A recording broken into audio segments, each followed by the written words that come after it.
오늘은 출애굽기 6장 말씀을 묵상하겠습니다. 오늘 우리가 묵상할 문제는요, 하나님께서는 아브라함과 이삭과 야곱에게는 전능하신 하나님으로 나타났으나 모세의 시대의 이스라엘 백성들에게는 여호와 하나님으로 나타나신 이유가 무엇인가요? 말씀합니다. 하나님께서 학대하는 애굽 사람들을 놔두시고 이스라엘 백성들이 고난 받게 하시는 것은 애굽 사람들도 인내하며 구원하기를 원하시는 하나님의 사랑 때문이라고 말씀했습니다. 또한 고난 받는 일을 통하여 이스라엘 백성들도 더 하나님을 의지하고 본향을 사모하기 위하여 그렇게 한다라고 말씀했습니다. 그러나 우리 하나님은 마냥 이스라엘 백성들이 고난 받는 것으로만 놔두지 않습니다. 하나님의 목적은 당신의 백성을 구원하신 것이기 때문입니다. 지난 시간에 모세가 여호와께 아뢰되 주여 어찌하여 이 백성이 학대를 당하게 하셨나이까? 어찌하여 나를 보내셨나이까? 내가 바로에게 들어가서 주의 이름으로 말한 후로부터 그가 이 백성을 더 학대합니다. 주님께서도 주의 백성을 구원하지 아니하십니다. 라고 말했습니다. 그때 하나님께서 모세에게 말씀하십니다. 1절 말씀에요. 여호와께서 모세에게 이르시되 이제 내가 바로에게 하는 일을 네가 보리라. 강한 손으로 말미암아 바로가 그들을 보내리라. 강한 손으로 말미암아 바로가 그들을 그의 땅에서 쫓아내리라. 하나님이 모세에게 말씀하여 이르시되 나는 여호와니라. 내가 아브라함과 이삭과 야곱에게 전능의 하나님으로 나타났으나 나의 이름을 여호와로는 그들에게 알리지 아니하였고 가나안 땅 곧 그들이 거류하는 땅을 그들에게 주기로 그들과 언약하였더니. 여호와는 스스로 있는 자, 창조주란 의미입니다. 이스라엘 백성들은 여호와를 부를 때 아도나이라고 불렀습니다. 이 아도나이는 The Lord, 주인이란 의미입니다.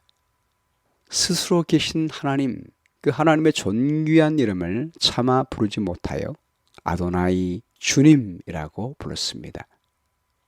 그 말은 우리 하나님은 모든 만물의 주인이 되신다는 의미입니다. 창조주 하나님은 우리의 주인 되시고 그분이 우리의 아버지십니다. 우리는 그분의 자녀입니다.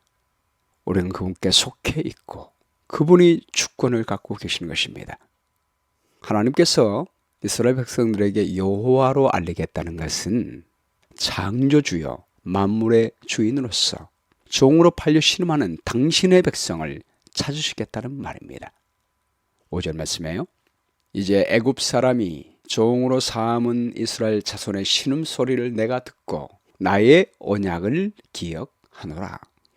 그러므로 이스라엘 자손에게 말하기를 나는 여호와라. 내가 애굽 사람의 무거운 짐 밑에서 너희를 빼내어 그들의 노역에서 너희를 건지며 편팔과 여러 큰 심판들로서 너희를 속량하여. 하나님은 아브라함과 이삭과 야곱에게 약속하셨습니다. 다시 가나안 땅으로 돌아가게 해주겠다고 약속하셨습니다. 우리 하나님은 약속을 반드시 지키시는 분이십니다. 그 때가 되었기 때문에 구속하시겠다는 것입니다.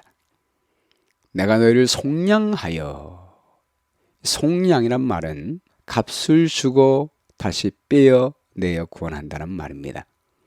하나님은 애굽의 종이 되어 신음하는 당신의 백성을 그분의 피로 갚으셔서 편팔로 구속하시겠다고 선포하십니다. 출애굽기 4장 22절에 주님이 바로에게 가서 이르기를 여호와의 말씀에 이스라엘은 내 아들 내 장자라 라고 표현했습니다. 이스라엘 백성은 내 아들이고 내 장자라. 이 장자란 말은 이스라엘만 아들이 아니라 다른 민족도 아들입니다. 애굽 사람들도 내 아들이라 라고 말씀하신 것입니다. 그러나 그들은 내 장자이므로 그들을 통하여 온 세상을 복되게 하겠다는 의미가 있습니다. 하나님은 당신의 백성을 향하여 장자라고 주장하십니다. 당신에게 속한 귀한 자녀라고 말합니다. 내 자녀, 내게 돌려달라고 말합니다. 내가 너희를 사랑해서 너희도 내 자녀임으로 구원하기 위하여 고난 받게 하면서까지 인내로 너희를 참고 기다리지만 너희가 끝까지 내 자녀를 내어놓지 않으면 나는 사랑이 많지만 그냥 방임하는 아버지가 아니다. 너희가 거절하면 강한 손과 편팔로 내 아들을 찾겠다. 라고 강력한 의지로 표현하시는 것입니다. 본문 7절 말씀에요. 너희를 내 백성으로 삼고 나는 너희의 하나님이 되리니 나는 애굽 사람의 무거운 짐 밑에서 너희를 빼낸 너희의 하나님 여호와인 줄 너희가 알지니라. 내 백성이란 말을 강조하죠. 나는 너희의 하나님이다 라고 말합니다. 너희는 내게 속한 내 것이다. 나는 너희의 하나님 여호와 너희의 아버지다 라고 말씀하십니다. 8절 말씀에요. 내가 아브라함과 이삭과 야곱에게 주기로 맹세한 땅으로 너희를 인도하고 그 땅을 너희에게 주어 기업을 삼게 하리라. 나는 여호와라 하셨다 하라. 우리가 가끔 한국이나 미국이나 자녀를 잃어버리고 찾는 부모를 보게 되지요. 특별히 감동스러운 것은 그 자녀가 장애인인데 잃어버린 장애인 아들을 찾기 위해 자신의 직업까지 그만두고 미니밴을 사서 거기에 아들의 사진을 붙이고 전국을 돌아다니는 아버지들의 모습을 가끔 볼 수가 있습니다. 장애인인 아들을 정말 그 아들을 돌보기 위해서는 힘들고 불편함에도 불구하고 사랑하기 때문에 그 아들을 찾기 위해서 간절히 찾는 모습을 보면 우리 하늘 아버지의 사랑을 우리는 이해하게 되는 것입니다. 때때로 인간은 그런 사랑을 갖지 못한다 할지라도 하나님은 절대적인 사랑을 가지고 우리를 찾기 위하여 노력하십니다. 나는 여호와라. 내가 애굽 사람의 무거운 짐 밑에서 너희를 빼어내어 그 고역에서 너희를 건지며 편팔과 큰 재앙으로 너희를 구속하리라 라고 말씀하십니다. 여러분, 우리 하나님이 모든 사람을 구원하기 위하여 그렇게 강력하게 찾으시는 이유가 무엇입니까? 우리는 하나님이 창조하신 자녀이기 때문입니다. 그분의 것이기 때문입니다. 그래서 이사야 43장 1절 말씀에 야곱아 너를 창조하신 여호와께서 지금 말씀하시느니라. 이스라엘아 너를 지으신 이가 말씀하시느니라. 너는 두려워하지 말라. 내가 너를 구속하였고 내가 너를 지명하여 불렀나니 너는 내 것이라. 예, 우리 모두는 하나님이 피로 사셔서 구원하신 하나님의 자녀입니다. 태초부터 창조할 때부터 하나님의 형상과 모양으로 창조하셨고 죄 지을 가능성을 아시고 구원의 계획을 미리 준비하신 분이십니다. 우리가 죽어야 할 자리에 그분이 대신 죽기로 계획하시고 우리를 만든 자녀입니다. 그러므로 우리가 죄 지어 죽게 됐을 때 우리에게 두려워하지 말라고 말합니다. 내가 너를 창조할 때부터 너를 구속하기 위하여 이미 다 계획했다. 내가 너를 지명하여 불렀나니 너는 내 것이라 라고 말씀하십니다. 내 생명을 주어 내 값을 갚았다 라고 말합니다. 그러므로 내 아들들을 먼 곳에서 이끌며 내 딸들을 땅 끝에서 오게 하라. 내 이름으로 불려지는 모든 자 곧 내가 내 영광을 위하여 창조한 자를 오게 하라. 그를 내가 지었고 그를 내가 만들었느니라. 모든 힘을 다하여 잃어버린 당신의 자녀를 찾겠다는 말입니다.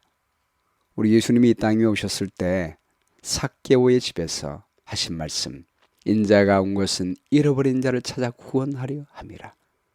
잃어버린 자를 찾아 구원하기 위하여 하늘의 보좌를 버리시고 이 땅까지 오셔서 죄인의 집까지 오신 하나님이십니다. 어떤 사람이 수군거려도 우리 예수님은 신경 쓰지 않습니다.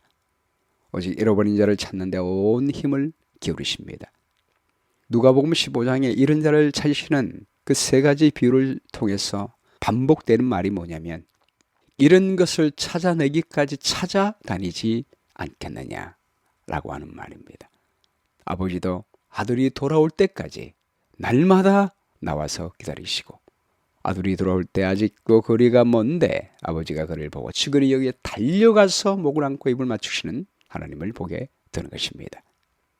본문 9절 말씀이에요. 모세가 이와 같이 이스라엘 자손에게 전하나 그들이 마음의 상함과 가혹한 노역으로 말미암아 모세의 말을 듣지 아니하였더라. 여호와 하나님은 강렬한 마음으로 잃어버린 당신의 자녀를 찾기 위하여 내려오셔서 모세를 보내셨는데 백성들은 이런 하나님의 열망과 계획을 깨닫지 못하고 있습니다. 너무 고생을 하다 보니 믿음으로 하나님의 팔, 펼쳐서 구원하려고 하는 그 팔을 볼 수 있는 믿음이 없습니다. 여러분, 우리가 보이지 않는 하나님, 우리를 사랑하시는 하나님을 믿음의 눈으로 바라보지 못한다면 이 세상의 힘에 눌려서 큰 하나님의 큰 팔을 붙잡지 못하게 됩니다. 10절 말씀에요. 여호와께서 모세에게 말씀하여 이르시되 들어가서 애굽 왕 바로에게 말하여 이스라엘 자손을 그 땅에서 내보내게 하라. 모세가 여호와 앞에 아뢰어 이르되 이스라엘 자손도 내 말을 듣지 아니하였거든 바로가 어찌 들으리까? 나는 입이 둔한 자니이다. 이스라엘 백성들뿐만이 아니라 모세조차 하나님의 결심과 열성과 계획을 이해하지 못합니다. 우리를 향한 하나님의 사랑과 그분의 강력한 의지를 이해하지 못합니다. 그러나 우리 하나님은 포기하지 않으십니다. 13절 말씀에요. 여호와께서 모세와 아론에게 말씀하사 그들로 이스라엘 자손과 애굽 왕 바로에게 명령을 전하고 이스라엘 자손을 애굽 땅에서 인도하여 내게 하시니라. 우리 사람은 영혼 구원하다가 반대를 만나면 기가 꺾이지만 이런 아들을 구원하려는 하나님의 열정은 꺾이지 않고 우리의 선택에만 맡기지 않습니다. 하나님은 우리의 선택을 존중하십니다. 그래서 우리를 보내어 내 백성을 구원하라라고 말씀하십니다. 근데 우리가 믿음이 부족하여 가지 않으면 하나님은 방임하지 않으십니다. 죽음으로 달려가는 영혼들을 두고 내가 너를 위하여 할 것을 다 했다. 네 선택이다. 구원받든지 않든지 네가 선택할 일이다 라고 말하지 않습니다. 하나님은 강요하지 않습니다. 강요하지 않기 때문에 문 밖에 서서 두드리십니다. 그러나 포기하지 않습니다. 강권하십니다. 고린도후서 5장 14절 말씀에 그리스도의 사랑이 우리를 강권하시는도다. 강요하지 않지만 우리를 너무나 사랑하기 때문에 우리를 반드시 구원해야 되는 그분의 열정이 있기 때문에 우리를 구원하시겠다고 계획하시고 약속하셨기 때문에 반드시 우리를 구원하기 위하여 강권하시는 것입니다. 그래서 예수님이 우리를 파송할 때 너희는 가서 모든 민족으로 제자 삼아 아버지와 아들과 성령의 이름으로 침례를 베풀고 내가 너에게 분부한 모든 것을 가르쳐 지키게 하라 라고 말씀하실 때 이거는 그냥 부탁의 말이 아니에요. 명령어로 되었습니다. 우리에게 명령하시는 것입니다. 반드시 내 자녀 구원하라라고 말합니다. 그리고 이를 통하여 너도 구원될 것이다. 왜냐하면 구원이라는 의미 속에는요, 그저 과거의 죄에서 구원받은 것뿐만이 아니라 하나님의 사랑을 온전히 회복하는 것입니다. 우리가 이런 영혼을 찾아 구원할 때 우리는 우리를 향한 하나님의 사랑을 온전히 회복할 수가 있기 때문입니다. 내가 세상 끝날까지 너희와 항상 함께 있겠다고 주님은 말씀하십니다. 14절 말씀이에요. 본문 14절입니다. 그들의 조상을 따라 집의 어른은 이러하니라. 이스라엘의 장자 루벤의 아들은 한옥과 발루와 헤스론과 갈미니 이들은 루벤의 족장이요. 시몬의 아들들은 여무엘과 야민과 오합과 야긴과 소할과 가나안 여인의 아들 사울이니 이들은 시몬의 가족이요. 레위의 아들들의 이름은 그들의 족보대로 이러하니 게르손과 고학과 무라리요. 레위의 나이는 137세였으며 게르손의 아들들은 그들의 가족대로 림니와 시므이요. 고아스의 아들들은 아므람과 이스할과 헤브론과 우스엘이요. 고아스의 나이는 133세였으며 무라리의 아들들은 마흘리와 무시니 이들은 그들의 족보대로 레위의 족장이요. 아므람은 그들의 아버지의 누이 요게벳을 아내로 맞이하였고 그는 아론과 모세를 낳았으며 아므람의 나이는 137세였으며 이스할의 아들들은 고라와 니벡과 시그리요. 우시엘의 아들들은 미사엘과 엘사반과 시드리요. 아론은 암미나답의 딸 나손의 누이 엘리세바를 아내로 맞이하였고 그는 나답과 아비후와 엘르아살과 이다말을 낳았으며 고라의 아들들은 아슬과 엘가나와 아비야삽이니 그들은 고라 사람의 족장이요 아론의 아들 엘르아살은 부드엘의 딸 중에서 아내를 맞이하였고 그는 비느하스를 낳았으니 그들은 레위 사람의 조상을 따라 가족의 어른들이라. 이스라엘 자손을 그들의 군대대로 애굽 땅에서 인도하라 하신 여호와의 명령을 받은 자는 이 아론과 모세요. 애굽 왕 바로에게 이스라엘 자손을 애굽에서 내보내라 말한 사람도 이 모세와 아론이었더라. 지금 갑자기 이스라엘 백성들을 구원하는 이야기 속에서 모세와 아론의 족보가 나오는 이유가 무엇입니까? 지금 여기 족보에 장자 루벤, 차남 시므온, 그리고 삼남 레위, 그리고 사남으로 진행되지 않습니다. 레위에 멈춰서 그 레위의 자손들만 쭉 얘기하고 있고 그 자손들의 나이를 기록합니다. 죽은 나이를 기록하는 것입니다. 모세와 아론이 레위 족속의 자녀이기 때문입니다. 이 족보를 레위 족속의 족보만 기록하는 이유는 모세와 아론을 보냈고 그 모세와 아론이 몇 대 만에 온 자손인지를 보여주기를 원하는 것입니다. 이민 1세대 야곱의 나이는 147세였습니다. 그리고 야곱과 함께 온 레위의 나이는 137세에 죽었습니다.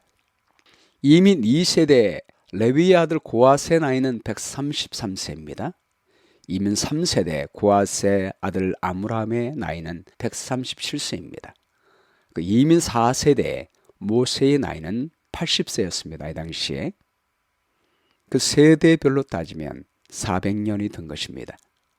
하나님께서 아브라함에게 창세기 15장 13절 말씀에 너는 정령이 알라 내 자손이 이방에서 객이 되어 그들을 섬기겠고 그들은 400년 동안 내 자손을 괴롭게 하리니 라고 말씀하셨고 창세기 15장 16절 말씀에는 내 자손은 4대 만에 이 땅으로 돌아오리라 라고 말씀했습니다. 정확하게 4세대 만에 하나님은 이스라엘 백성들을 구원하십니다. 이 족보를 통해서 400년과 4세대가 지나 구원할 때가 되었다는 것을 나타내고 있습니다. 드디어 이민 4대째인 모세와 아론의 시대가 되어 하나님은 그 백성을 구원하십니다. 26절 말씀에요. 이스라엘 자손을 그들의 군대대로 애굽 땅에서 인도하라 하신 여호와의 명령을 받은 자는 이 아론과 모세요. 애굽 왕 바로에게 이스라엘 자손을 애굽에서 내보내라 말한 사람도 이 모세와 아론이었더라. 이 모세와 아론이었더라. 강조하고 있는 것입니다. 우리 하나님은 약속하시면 반드시 지키시는 분이십니다. 아모리 족속의 죄악이 차기까지 기다리고 기회를 주셨는데 이제 약속한 때가 됐으므로 더 이상 기다릴 필요가 없이 약속을 지켜서 그 자녀를 구원하시겠다는 말입니다. 이제까지 이스라엘 백성들이 고난받고 고통당해도 그 약속을 지키기 위하여 참으시고 기다리셨습니다. 어린아이가 태어날 때 강물에 던져지고 빠질 때 우리 하나님 얼마나 마음이 아프셨습니까? 그러나 때가 안 됐기 때문에 때가 차기까지 기다렸습니다. 그러나 때가 찰 때 하나님은 더 이상 기다릴 필요 없이 약속대로 강력한 팔로 그들을 인도하시는 것입니다. 28절에요. 여호와께서 애굽 땅에서 모세에게 말씀하시던 날에 여호와께서 모세에게 말씀하여 이르시되 나는 여호와라. 내가 네게 이르는 바를 너는 애굽 왕 바로에게 다 말하라. 모세가 여호와 앞에서 아뢰되 나는 입이 둔한 자여오니 바로가 어찌 나의 말을 들으리까. 우리는 아직도 믿음이 없어서 보내면 두려워서 멈칫멈칫하고 있지만 우리 하나님은 나는 여호와다. 나는 아버지다. 나는 내 장자, 내 고통당하는 내 백성과 내 자녀를 찾아야겠다. 이제 때가 됐으니 내 편팔로 내 백성을 구원하겠다 라고 말씀하십니다. 여러분, 이제 우리는 하나님이 우리를 내보내실 때 모세처럼 우리의 연약함만을 바라보지 마시고 사람들이 거절하고 추주할지라도 핍박할지라도 우리는 하나님의 마음을 가지고 영혼을 향하여 담대히 나가야 합니다. 왜냐하면 재림의 때가 됐기 때문입니다. 그분이 오실 날이 얼마 남지 않았습니다. 우리는 주저할지라도 하나님은 결코 포기하지 아니하시고 우리에게 명령하십니다. 너희가 하는 것이 아니라 내가 너희와 함께하여 내가 도와주마, 내가 구원한다 라고 말씀하십니다. 오늘 말씀 가운데 나타난 하나님의 성품은 무엇입니까? 잃어버린 자녀를 찾아 구원하시는 아버지 하나님이십니다. 용기를 주는 약속은 우리 하나님은 구원할 때가 되면 반드시 잃어버린 자녀를 강력한 사랑과 열정으로 구원하십니다. 찾을 때까지 찾아 구원하시는 아버지십니다. 시찰할 내용은 하나님께서 우리에게 영혼을 구원하라고 주신 명령을 아버지의 마음으로 우리 하나님의 능력을 믿는 믿음으로 말씀을 전하는 한 날이 되었으면 좋겠습니다. 사람들이 거절하면 거절할수록 하나님의 더 강력한 은혜와 사랑을 나타내어 사람들에게 아버지의 사랑을 전달했으면 좋겠습니다. 기억될 말씀은 출애굽기 6장 6절입니다. 그러므로 이스라엘 자손에게 말하기를 나는 여호와라 내가 애굽 사람의 무거운 짐 밑에서 너희를 빼어내어 너희 고욕에서 너희를 건지며 편팔과 큰 재앙으로 너희를 구속하여. 기도하겠습니다. 아버지 하나님, 온 인류를 구원하기 위하여 복수하지 않으시고 십자가의 고난 받으시면서 더 큰 사랑으로 사랑을 보여주시는 하나님의 선한 사랑을 감사합니다. 우리 하나님 사랑의 하나님이시고 온유하신 분이시지만 우리를 구원하기 위해서는 결코 물러서지 않는 강력한 사랑을 가지고 우리를 찾으시는 하나님의 선한 사랑을 감사합니다. 자유 때문에, 선택권 때문에 기다리시고 강요하지는 않지만 그러나 포기할 수 없는 영원한 사랑을 가지고 끊임없이 사랑하시는 그 사랑 감사합니다. 주님, 그 사랑 우리가 이해하고 사람들이 거절하고 반대할수록 더 큰 은혜와 사랑을 나타내는 아버지의 백성 될 수 있도록 도와주시옵기를 간절히 바랍니다. 우리 하나님의 큰 사랑 감사드리오며 예수 그리스도의 귀하신 이름으로 기도합니다. 아멘.